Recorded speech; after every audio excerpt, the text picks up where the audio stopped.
आपण मानके मोर नमस्कार। आज मैं आपण मानके पढ़ी सुनाबी भाई मती दासंक धर्मनिष्ठा जेनटा कि अच्छे आमर आदर्श बहिरे। औरंगजेब पचारिले मती दास किए तो भाई मती दास आग को आसी कहिले मु ही मती दास। जदि गुरुजी आज्ञा दियंती तेबे मु एठी बसी बसी दिल्ली और लाहौर समस्त अवस्था कहि परिबी।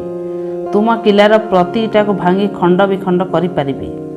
औरंगजेब क्रोधपूर्ण दृष्टि रे चाहिए एवं भाई मती दासंकु धर्म परिवर्तन करने पर बाध्य करने उद्देश्य रे अनेक प्रकार जंत्रणा देवार धमक देले।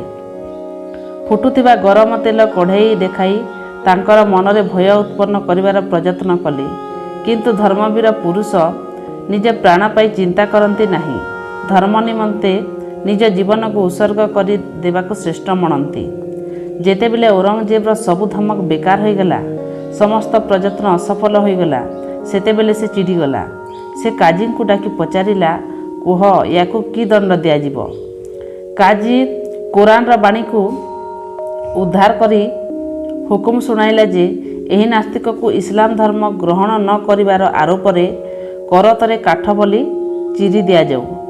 औरंगजेब सिपाही मानकु काजी को आदेश पालन करने पाई हुकुम जारी करी देला।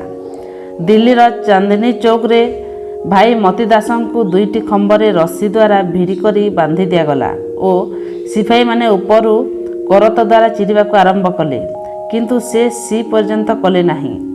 औरंगजेब 5 मिनिट परे पुणी कहिला, एबे भी समय अछि।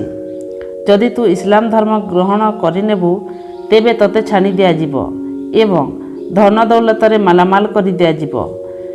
वीर मती दास निर्भय हो कहिले, मु बंची थाउ थाउ स्वधर्म छाणीबी नहीं। एपरि थिले धर्मवीर मती दास, जेउठारे तांकु करतरे चिरा जाइथिला। आज सेई चौक भाई मती दास चौक नाम प्रसिद्ध। नमस्कार।